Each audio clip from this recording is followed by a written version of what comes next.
here we are. As the old joke goes, it is the morning after the night before. A lot of votes still outstanding, probably about 1 million of them based on a count I saw a couple of hours ago. But I think in most cases we're in a situation where we can call this thing. And it is almost a status quo victory. It is not quite. There are a couple of seats that have changed hands.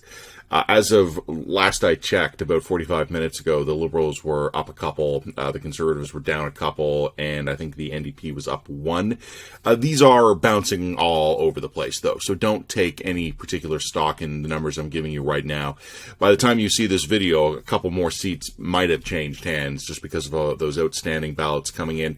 The big picture, though, is that it is, as I said, status quo. It is a strong Liberal minority, a strong Conservative opposition, and all of this basically hinged on the Greater Toronto Area. The Conservatives had hoped for much more of a breakthrough there. It didn't happen.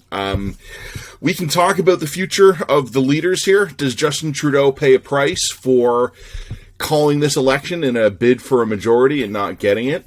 I don't know. That's up to his party. Does Aaron O'Toole survive? I'm skeptical. I think obviously Mr. O'Toole is aware of the danger, and you could even see the day of the election sort of some pre-positioning and some messaging by Aaron O'Toole's allies in the party to try and put a good foot forward. There was a story in the Toronto Star about how Conservatives would consider holding Justin Trudeau to a minority a win. So that, I think, what was obviously an effort by the Conservatives to kind of get out in front, so to speak, and give Aaron O'Toole a fighting chance. What happens to him is actually up to the Conservative Party right now, and probably only really a handful of individuals in it.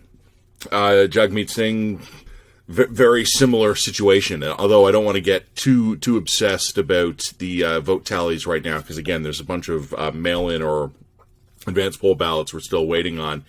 It looks like Mr. Singh has repeated his last election result. You know, as of this morning, he was to the decimal point accurate to where he was last time, a repeat of his popular support level, and I think he swung 1 seat. Some interesting regional moves, I guess we could say. BC was interesting. The Greater Toronto Area held firm for the Liberals.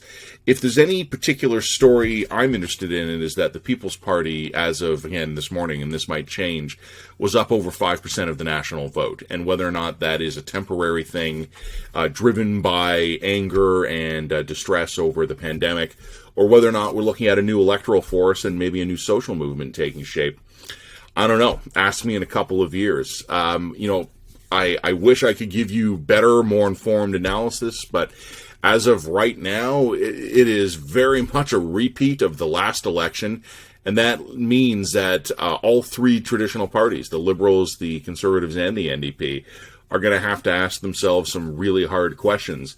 And probably, I would imagine, on Tuesday, everybody's going to get some sleep, see their families, their better halves, and then the meetings are going to begin. And for all 3 major leaders, there's now going to be some real questions they need to answer. And for the People's Party of Canada, well, we'll find out what their future is.